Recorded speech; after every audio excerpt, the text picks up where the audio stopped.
Tunajitoa tu kwa kwenda, mimi hatuko siri kama tutafika kwa destination. Mwanzo wa mashimo niziko tena banatosha mgari banatia chini, kisha ba mama kule njoo wanabeba mgongo bayavukishe tena barabara ya mubaya, bakutane tena magari zingine ziko ngambo ya kule zenye nazo zilishindwa pita mashimo, ndio zinabeba pale mara moja zinafikisha.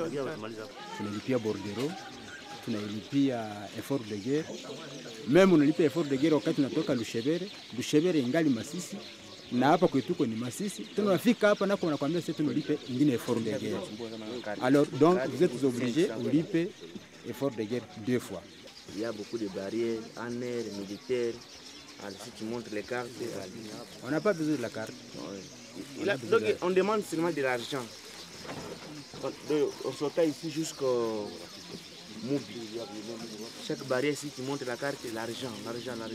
Devant les canaux, on n'a pas à résister parce qu'on doit donner l'argent pour sauver sa vie.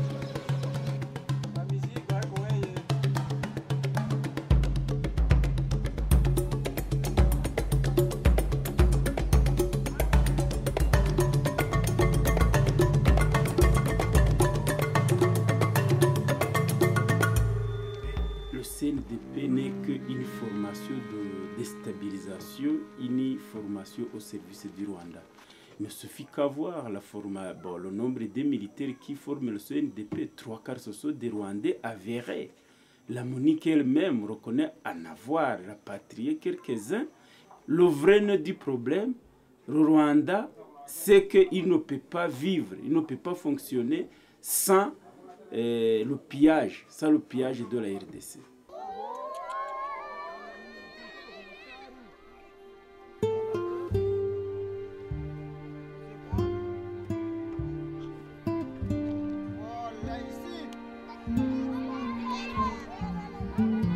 Le FDLR, c'est un mouvement politico-militaire pour la libération du Rwanda, composé par la plupart des éléments de l'ex-armée rwandaise, de Habyarimana et réfugiés Hutus qui ont fui le Rwanda en 1994. Ces miliciens sont auteurs de différentes violations sur la population civile de Nyabiondo. 1. Ils circulent librement avec les armes en faisant le commerce sans payer même la taxe au pouvoir local. 2.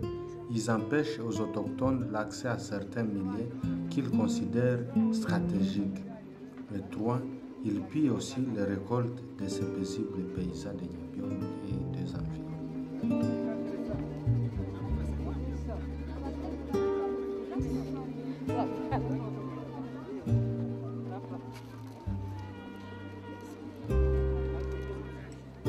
Le Rwanda ne veut pas que les FDLR quittent la RDC. Alors, si les FDLR ne sont plus en RDC, quel sera le prétexte pour venir piller les richesses de la RDC? C'est pourquoi justement le Rwanda refuse le dialogue inter-rwandais, puisque avec le dialogue inter-rwandais, le problème sera résolu une fois pour toutes. Les FDLR vont rentrer. Alors, comment est-ce qu'ils vont justifier maintenant leur retour en RDC? C'est pourquoi alors le gouvernement de Kigali doit absolument mettre des obstacles au retour des FDLR. Si les FDLR ne sont plus en RDC, il n'y aura plus de prétexte.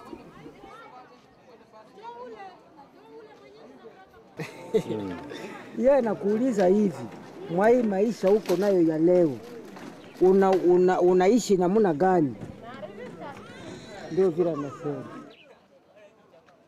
Mie kwanza mwanangu ni kipofu, mimi nahangaika, mimi nateseka, kila kuuza chumvi ni mie, tena barabara haiko mzuri, inakatika, ndio maana tunateseka. 50 kilo na mtoto. Na sisi tunakingaga na saa hii. Na wanakulipa ngapi? Na wananilipa kinzi kadiri ya mzigo.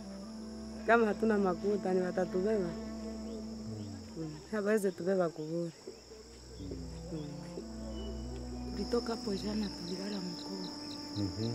Tumetoka mkoa Maigu asubuhi. Na kubeba vile vyote ni wanakulipa ngapi?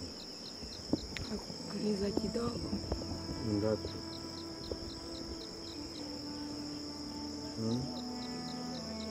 Ya mama makumi saba mpaka Nyabiondo.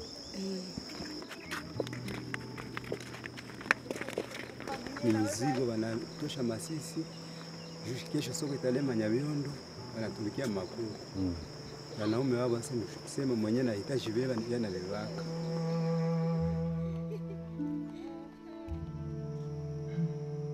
Ni sababu waligawanyika mabaraza, na wakati walipoigawanyia mabaraza sikashindwa, ndio banini bagro ndio bakafika baseme bataweza kutengeneza barabara. Sasa nabo bakashindwa, na ndio vile barabara imeharibika, na sisi zote tulishashindwa.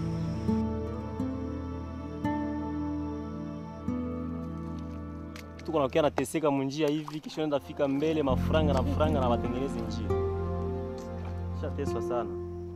Huko nafika kwa Nkunda, unalipa $20, unalipa na 20 litre karibira.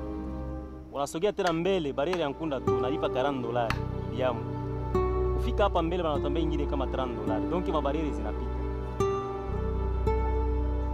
Shateswa. Maisha tia bariere. Mai. Tia mai.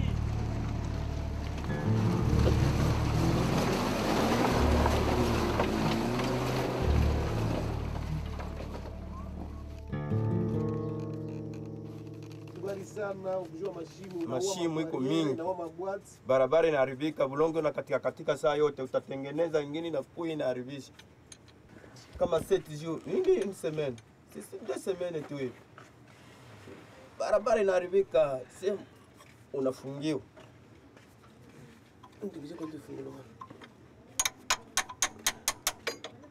On n'a pas le moyen de fonctionner sans le moyen de passage. Et partout c'est bloqué. Une femme qui a 50 kilos transporter un sac de 60 kilos. Vous voyez le sort qui est derrière cette maman. Demain, quel sera l'avenir de cette maman? La communauté internationale nous a dit qu'elle lutte contre la pauvreté. Maintenant, c'est ça lutter contre la pauvreté.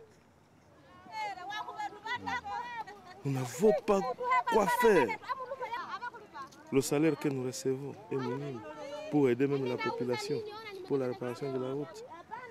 La communauté, l'Union européenne a donné l'argent il n'y a pas longtemps. Mais qu'est-ce qu'on a fait? Jusqu'à présent, rien, on n'a rien touché.